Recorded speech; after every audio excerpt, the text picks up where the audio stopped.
اس کے بعد امام بخاری رحمۃ اللہ تعالی علیہ نے باب بنایا کہ باب من حلف علی الشیء وان لم یحلف. اس پر امام بخاری نے جو حدیث پاک لایا وہ حضرت عبداللہ ابن عمر سے روایت ہے ان رسول اللہ صلی اللہ تعالی علیہ وسلم استنعا خاتمن. آقا کریم علیہ السلام ایک مرتبہ سونے کی ایک انگوٹھی بنوائے. شروعات میں ابتدا کی بات ہے، ایک دم شروعات کی بات ہے. آقا کریم نے سونے کی انگوٹھی بنایا. وَكَانَ يَلْبَسُهُ، اور سونے کی انگوٹھی بنوا کر کے آقا نے اس کو پہنا بھی.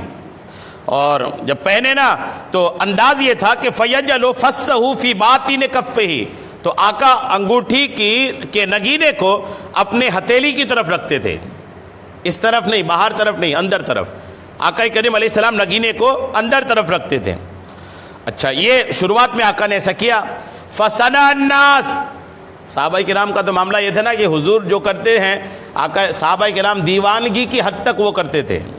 جی ہاں، صحابہ اس میں جنون کا شکار تھے کہ آقا جو کریں ہمیں کرنا ہے. پاگل پن تھی صحابہ کرام میں اس معاملے میں. پاگل پن مطلب یہ کہ کرنا ہی ہے، آقا نے کرا تو ہمیں کرنا ہے. تو صحابہ کرام جو ہے نا الحمدللہ یہ آقا کریم علیہ السلام کی اداؤں پہ جنون کی حد تک عمل کرتے تھے. تو اب یہ جب آقا نے انگوٹھی بنائے وہ بھی سونے کی، تو تمام صحابہ بھی سونے کی انگوٹھی بنوا لی، صحابہ بھی بنوا لیے. فصنع الناس، لوگ بھی بنوا لیے. جب آقا نے دیکھا کہ میں نے بنوائے تو سارے لوگ بنوا لیے، تو آقا ثم انہ جلس علی المنبر، آقا ممبر پر تشریف لائے. آقا کو جو کچھ کہنا ہوتا نا تو صحابہ کو بلا کر مسجد میں بٹھالتے اور خود ممبر پر تشریف لاتے، پھر آپ اپنی بات ارشاد فرماتے. تو آقا ممبر پر تشریف لائے. فقالا، حضور نے فرمایا انی کنت البس ھذا الخاتم واجعل فسہ من داخل. آقا نے فرمایا کہ بے شک میں نے یہ انگوٹھی پہنا تھا. آقا نے اشارہ کیا کہ بے شک میں نے یہ انگوٹھی پہنا اور اس کے نگینے کو اپنے ہتھیلی کی طرف رکھا. اور اتنا بولنے کے بعد فرما بھی، آقا نے اس کو اتارا اور اتار کر پھینک دیا. انگوٹھی اتارے اور اتار کر پھینک دیے. ثم قال، پھر فرمایا واللہ لا البسہ ابدا، اللہ کی قسم اب کے بعد پھر کبھی بھی میں سونے کی انگوٹھی نہیں پہنوں گا. آقا کریم علیہ السلام نے کلیئر کر دیا کہ آج کے بعد کبھی بھی سونے کی انگوٹھی نہیں پہنوں گا. جب حضور نے یہ فرمایا نا تو جتنے صحابہ انگوٹھی پہنے تھے فنبذ الناس خواتیمہم، تو صحابہ کرام بھی اپنی انگوٹھیاں اتار اتار کر پھینک دیے. صحابہ نے بھی کوئی بھی اپنی انگوٹھی اپنے انگلی میں نہیں رکھا، اتارے اور سارے صحابہ انگوٹھیاں اتار اتار کر کے پھینک دیے. صحابہ کرام کا یہ معاملہ تھا الحمدللہ. یہ اس معاملے میں اگر آپ یہ سمجھیں کہ صحابہ اتنے کامیاب کیوں تھے یا صحابہ کی اتنی عظمت و شان کیوں تھی، تو اس کی ایک ہی بات یہ ہے کہ صحابہ حضور کی بات پر عمل کرنے میں جلدی کرتے تھے. ایک مسلمان کی کامیابی اسی میں ہے کہ اگر کہا جائے کہ حدیث یہ کہتی ہے تو مسلمان بالکل پہلی فرصت میں اس پر عمل کرے. قرآن یہ کہتا ہے، اسلام یہ کہتا ہے. اگر مسلمان کامیاب ہونا چاہتا ہے تو اس کے لیے راستہ یہی ہے کہ اللہ رسول کے فرمان پر جلدی کرے عمل کرنے میں. صحابہ کے اندر یہ تھی. دیکھیں نا کہ آقا نے انگوٹھی بنوایا پہنا، صحابہ نے بنوا لیا پہن لیا، اور آقا نے نکال کر کے پھینک دیا، صحابہ بھی پھینک دیے. یہاں تک کہ بعض کتابوں میں تو ایسے صحابہ کے واقعات بھی ہیں کہ وہ جب آقا نے ایسا پھینکنے کو کہا نا تو وہ پھینک بھی دیے اور ایسا پھینکے کہ اس کی طرف دیکھے بھی نہیں. لوگوں نے کہا کہ گھر کی عورتوں کو دے دینا، لوگوں نے یہ بھی کہا کہ بیچ کر کوئی کام میں لانا. سونا تو آدمی بیچ سکتا ہے نا، بیچ سکتا ہے، پہن نہیں سکتا ہے، اور گھر کی عورتیں پہن بھی سکتی ہیں. تو وہ صحابی کا جواب ہوتا تھا کہ اللہ کے رسول نے جسے پھکوا دیا اسے میں کبھی نہیں اٹھاؤں گا، بھلے اس کی کوئی قیمت ہے، اس سے کوئی اناج وغیرہ بھی مل سکتا تھا. لیکن صحابہ کی سوچ یہ تھی کہ اللہ کے رسول جس چیز سے نفرت کریں یا آقا جس کو منع فرما دیں، صحابہ اس کی طرف کبھی پلٹ کر کے بھی نہیں دیکھتے تھے. اور صحابہ کی زندگی کی کامیابی کا راز بھی یہی تھا. صحابہ کا یہ انداز دیکھیے کہ آقا کے فرمان پر کیسا جلدی کرتے تھے عمل پر. حضرت عبد الرحمن بن ابی لیلہ یہ بیان کرتے ہیں کہ حضرت عبداللہ ابن رواحہ رضی اللہ تعالیٰ عنہ نبی کریم علیہ السلام کی خدمت میں آئے. صحابی رسول عبداللہ ابن رواحہ یہ حضور کے پاس آ رہے تھے. تو اس وقت آقا کریم علیہ السلام خطبہ ارشاد فرما رہے تھے. جب یہ آ رہے تھے نا تو آقا خطبہ ارشاد فرما رہے تھے، تقریر کر رہے تھے. انہوں نے جب وہ آ رہے تھے نا بھی وہ دوری ہی تھے، آقا کریم علیہ السلام خطبے کے دوران ارشاد فرمایا اجلسو بیٹھ جاؤ. آقا نے خطبے کے دوران کیا فرمایا؟ بیٹھ جاؤ. تو اب یہ آقا کریم نے کس کو فرمایا؟ وہ بندہ دور تھا، وہ دیکھا نہیں کہ کس کو کہا گیا، کیا کہا گیا. جیسے اس نے سنا نا کہ آقا نے فرمایا کہ بیٹھ جاؤ، تو وہ جہاں تھے وہیں بیٹھ گئے، جبکہ وہ آ رہے تھے، ابھی مسجد کے اندر داخل بھی نہیں ہوئے. جہاں ان کو آواز پہنچی کہ بیٹھ جاؤ، وہیں پر بیٹھ گئے. اسی جگہ مسجد سے باہر ہی بیٹھ گئے، ابھی مسجد میں آئے بھی نہیں تھے، وہ مسجد کے باہر ہی تھے، وہ مسجد کے باہر ہی تھے. اور آقا کی آواز آئی بیٹھ گاؤ، تو مسجد کے اندر بھی نہیں داخل ہے، وہیں بیٹھ گئے. یہاں تک کہ آقا کریم علیہ السلام جب خطبے سے فارغ ہو گئے، بیان سے فارغ ہو گئے، تو نبی رحمت سے عرض کیا گیا، تو آقا کریم سے کہا گیا کہ یا رسول اللہ آپ نے خطبے کے دوران فرمایا تھا کہ بیٹھ جاؤ، تو وہ عبداللہ ابن رواحہ تو مسجد کے باہر ہی بیٹھ گیا تھا، آپ کے حکم پر اتنی جلدی کیا اس نے عمل کرنے سے. تو آقا کریم علیہ السلام نے ان کے لیے دعا دی. کیا دعا دی؟ کہ اللہ تعالیٰ اپنے اور اس کے رسول کی اطاعت کی حرص میں اور اضافہ فرمائے. آقا نے دعا دی کہ اللہ رسول کی اطاعت مطلب بات، یعنی اللہ رسول کی بات ماننے کی عادت اور اس کی بڑھائے. آقا کریم نے یہ دعا ارشاد فرمایا. یعنی آقا خوش ہوئے اس بات پر کہ یہ بات ماننے میں اتنی جلدی کہ یہ مسجد کے اندر بھی نہیں آئے، جہاں سنا وہیں بیٹھ گیا. الحمدللہ کیسے لوگ تھے وہ. اور حضرت جابر رضی اللہ تعالیٰ عنہ سے مروی ہے کہ جمعہ کے دن رسول کریم علیہ السلام ممبر پر جلوہ افروز ہوئے. جمعہ کا دن تھا، آقا ممبر پر تشریف لائے اور فرمائے اجلسو بیٹھ جاؤ.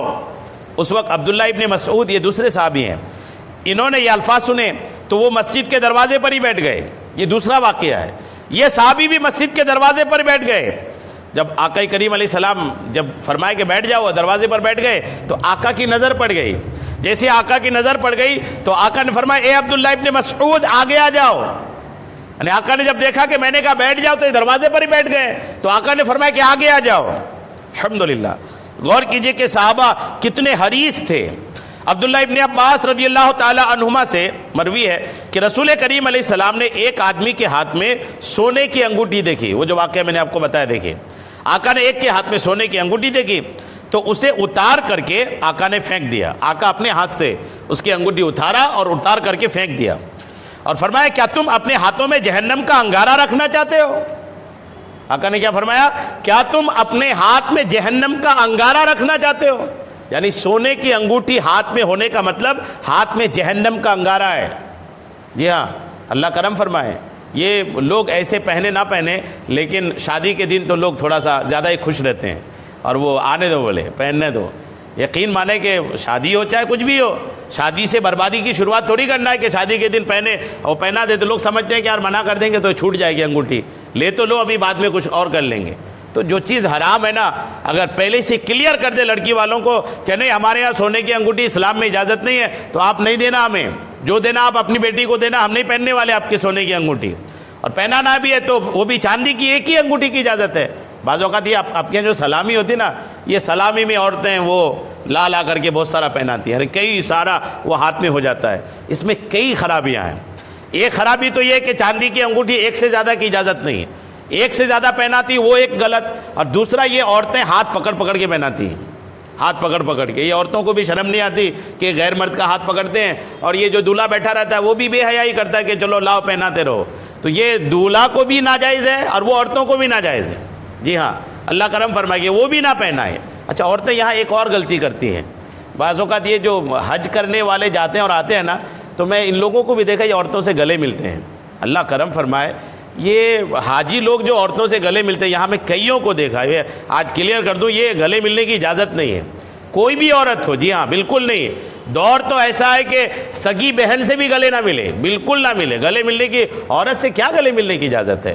یہ حج کے آنے کے بعد ملتے ہیں، میں نے دیکھا ہے. ڈرنا چاہیے اللہ سے. حج کر کے آ کے جب آدمی جتنا نیک ہوتا ہے نا، یقین مانیں آدمی جتنا نیک ہوتا ہے، جتنا اچھا بننے کی کوشش کرتا ہے، شیطان کے اتنے ٹارگیٹ میں رہتا ہے وہ. جتنا آدمی نیک بننے کی کوشش، ایک آدمی شرابی ہے، جواری ہے، مسجد کی طرف آتا نہیں، تو شیطان بھی اس کے گھر کی طرف جھانکنے نہیں جاتا کبھی. اس کو سمجھ میں آتا ہے یہ میرا کام خودے کر رہا ہے. اور جب وہی بندہ توبہ کر کے آتا ہے نیکی کی طرف نا، تو پھر شیطان کوشش کرتا ہے. اب ایک آدمی حج کر کے آیا، پتہ ہے کہ حج کر کے آئے، فضیلت یہی کہ جب آدمی حج کر کے آتا ہے، اگر حج قبول ہو گیا تو ویسا ہو جاتا ہے جیسے ماں کے پیٹ سے نکلا. یعنی گناہ بالکل ختم، سارے گناہ اللہ معاف کر دیتا ہے۔ تو اب تو وہ شیطان کے ٹارگٹ میں آ گیا نا کہ ارے تو اس کے تو سارے گناہ ختم ہو گئے، تو اب اس کے گناہ کی ڈائری کیسے بھری جائے؟ تو شیطان طرح طرح کے گناہ کی ڈائری اس کی بھراتا ہے، ناموری سے، اور پھر شہرت سے، تو عزت سے، یعنی اپنی عزت کی پسند ساری پھر شیطان بھرنا شروع کرتا ہے۔ اور اسی میں ایک بھرنا اس علاقے میں، دوسری جگہ نہیں دیکھا، یہی دیکھ رہا ہوں کہ یہ حج کر کے آنے کے بعد یہ عورتوں سے گلے ملتے ہیں، بالکل نہیں۔ تو پہلے ہی منع کر دیا کریں، نہ ہاتھ چموانے کی اجازت ہے، عورتوں سے مصافحے کی بھی اجازت نہیں، گلے ملنے کی بھی اجازت نہیں، شرعاً حرام ہے، یہ ناجائز ہے۔ یعنی ہو سکتا ہے کہ حج سے آئے اور گلے ملے تو حج کا کباڑہ ہو گیا، وہیں پر ختم ہو گیا، حج کے سارے ثواب ختم ہو گئے، ثواب ختم ہو کر کے واپس اس کے جو گناہ ہے نا وہ ڈائری میں لکھا جا چکا۔ ڈرنا چاہیے اللہ سے، جو منع ہے وہ منع ہے۔ اور یہ عورتوں کو بھی چاہیے، عورتیں بھی پتہ نہیں کیوں گلے ملنا چاہتی ہیں، مصافحہ کرنا چاہتی ہے، جو پیر سے مصافحے کی اجازت نہیں ہے، تو ایک حج کر کے آنے کے بعد ان سے کیا مصافحے کی اجازت ہوگی؟ عورت کسی اللہ کے ولی سے مصافحہ نہیں کر سکتی، نہیں کر سکتی، اجازت نہیں ہے۔ جب اللہ کے ولی سے مصافحے کی اجازت نہیں عورت کے لیے، عورت کسی کو اپنا پیر بنا لے، پیر مطلب روحانی باپ، جی ہاں، اس سے مصافحہ نہیں کر سکتی، باپ سے مصافحہ کر سکتی ہے، پر باپ ہے ان کا تو باپ سے مصافحہ کر سکتی ہے، ہاتھ چوم سکتی ہے، گلے ملنے کی اجازت تو نہیں ہے۔ جی ہاں، حالات سب کے سامنے ہیں، رپورٹس اخبار آپ بھی پڑھتے ہیں کہ حالات کتنے خراب ہیں۔ تو گلے تو اپنی بیٹی سے بھی نہ ملے، ہاتھ مصافحہ بہرحال بیٹی کر سکتی ہے، بیٹی اپنے باپ کا ہاتھ چوم سکتی ہے، لیکن گلے تو بالکل، یہ تو اللہ کرم فرمائے۔ بہرحال یہ کہ جو ناجائز ہے وہ ناجائز ہے، چاہے کوئی کرے، اس سے بچنے کی بہرحال کوشش کرنی چاہیے۔ تو آقا کریم علیہ السلام نے کیا فرمایا کہ وہ جو انگوٹھیاں، جب بات کہاں سے شروع ہوئی تو دولہے کی انگوٹھی سے نا، تو بہرحال دولہے لوگ کو بھی چاہیے کہ پہلے سے منع کر دے۔ صحابہ دیکھیے، آقا نے جب انگوٹھی دیکھا نا تو جیسے ہی انگوٹھی دیکھا تو آقا نے کیا فرمایا کہ تم اپنے ہاتھ میں جہنم کا انگارہ رکھنا چاہتے ہو؟ یعنی سونے کی انگوٹھی ہاتھ میں کا مطلب جہنم کا انگارہ ہے۔ اب وہ جب مجلس برخاست ہوئی نا، وہ تو آقا نکال کے پھینک چکے تھے، جب مجلس ختم ہوئی تو رسول کریم علیہ السلام تشریف لے گئے، آقا چلے گئے، تو وہ جو صحابی جو انگوٹھی پہنے تھے نا، ان سے لوگوں نے کہا اپنی انگوٹھی اٹھا لو، پہننے کے علاوہ اس سے اور کوئی فائدہ اٹھاؤ۔ صحابہ نے کہا انگوٹھی اٹھا لیجئے، پہنیے مت، اور دوسرا فائدہ اس سے آپ لے لیجئے، بیچ دیجئے، عورتوں کو دے دیجئے۔ تو صحابی کا جواب سنیے، انہوں نے جواب میں کہا اللہ کی قسم میں اسے کبھی نہیں اٹھاؤں گا جبکہ اسے اللہ تعالیٰ کے رسول علیہ السلام نے پھینک دیا ہے۔ کیسا ایمان دیکھیے، اللہ کے رسول نے پھینک دیا ہے، جس کو رسول خدا نے پھینک دیا نا اس کو ہم کبھی نہیں اٹھائیں گے۔ امام ابو داؤد نے حضرت انس رضی اللہ تعالیٰ عنہ سے نقل کیا کہ ایک دن آقا کریم علیہ السلام صحابہ کے ساتھ بستی میں کہیں تشریف لے گئے۔ صحابہ کہتے ہیں ہم بھی آپ کے ساتھ تھے۔ آقا کریم علیہ السلام ایک بلند عمارت دیکھی، ایک لمبا بڑا سا گھر دیکھا، دیکھ کر فرمایا یہ کیا ہے، کس کا ہے، کیا ہے؟ آقا نے یہ فرمایا، تو صحابہ نے ایک انصاری صحابی کا نام بتایا، یا رسول اللہ یہ فلاں انصاری کا مکان ہے۔ آقا کریم علیہ السلام نے خاموشی اختیار فرمائی۔ جب وہ انصاری آقا کریم علیہ السلام کی مجلس میں آئے اور سلام عرض کیا تو آقا کریم علیہ السلام نے ان سے اعراض فرمایا، چہرہ پھیر لیا۔ بڑا سا مکان تھا، آقا نے مکان دیکھا، دوسرے حدیثوں میں کہ انہوں نے اوپر گنبد بھی بنایا تھا، تو وہ آقا کریم نے دیکھ کے آئے، پوچھ لیا کس کا مکان ہے۔ آقا واپس آ گئے۔ اب جب وہ جس کا مکان تھا نا وہ حضور کے پاس آئے، جب حضور کے پاس آئے حضور کو سلام عرض کیا تو آقا نے ان کے سلام کا جواب نہیں دیا اور دوسری طرف گھوم گئے۔ حضور کی ناراضگی کے اظہار کا طریقہ یہ تھا ایک۔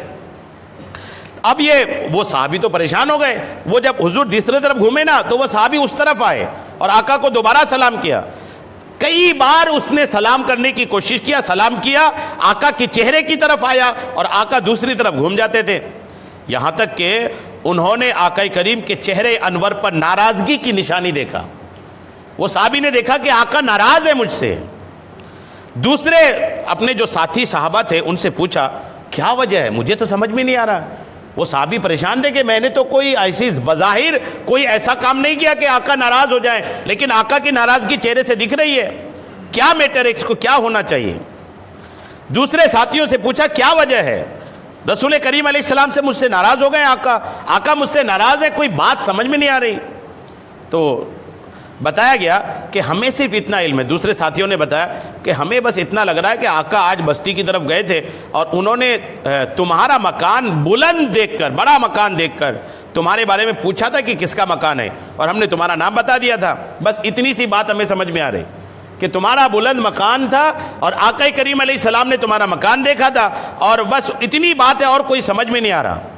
اب وہ انصاری صحابی بھی ایک ایسا عاشق تھے, دیکھیے وہ عاشق رسول اپنا گھر گیا اور اپنا سارا مکان گرا دیا. کیسے محبت کرنے والے تھے, دیکھیں گھر گئے اور گھر جا کے مکان گرا دیے اور گرا دیا, اور گرا کر کے مکان گرا کر کے حضور کے پاس آیا.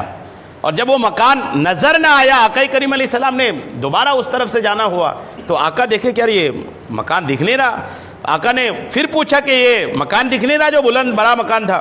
صحابہ نے عرض کیا یا رسول اللہ, وہ انصاری صحابی نے آپ کی ناراضگی کی وجہ سے اس مکان کو گرا دیا ہے.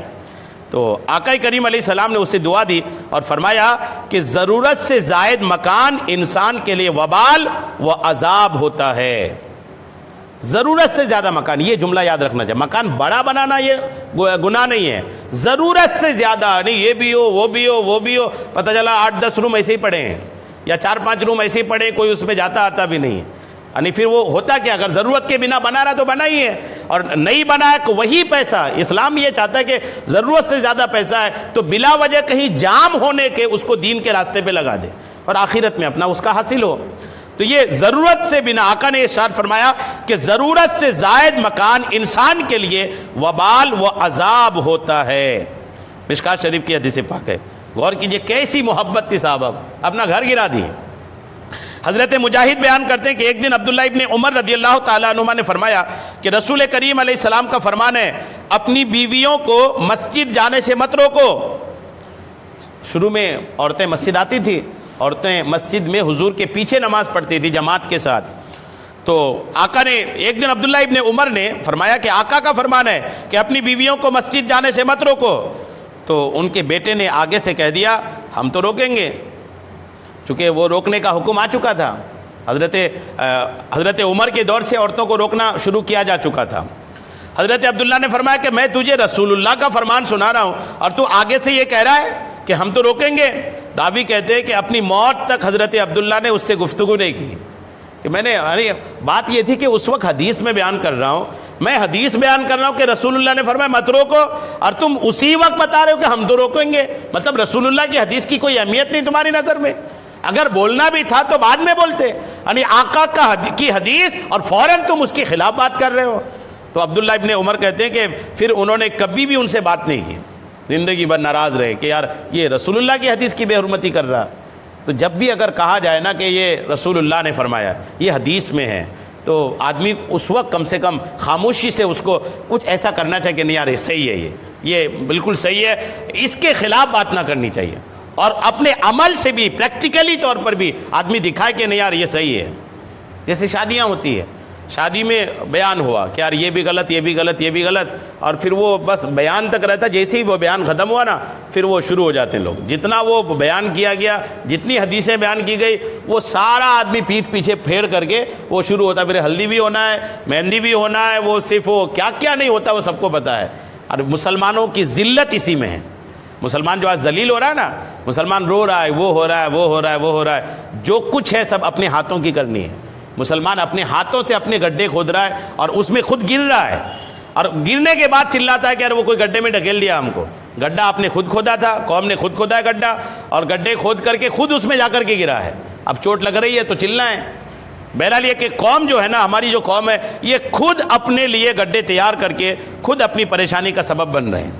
اللہ کرم فرمائے کہ مسلمانوں کو بالکل ایک ایسی حالت ہو جائے کہ مسلمان, اللہ کرم فرمائے کہ اللہ رسول کے فرمان کو جو ہے نا وہ اہمیت دینے لگے.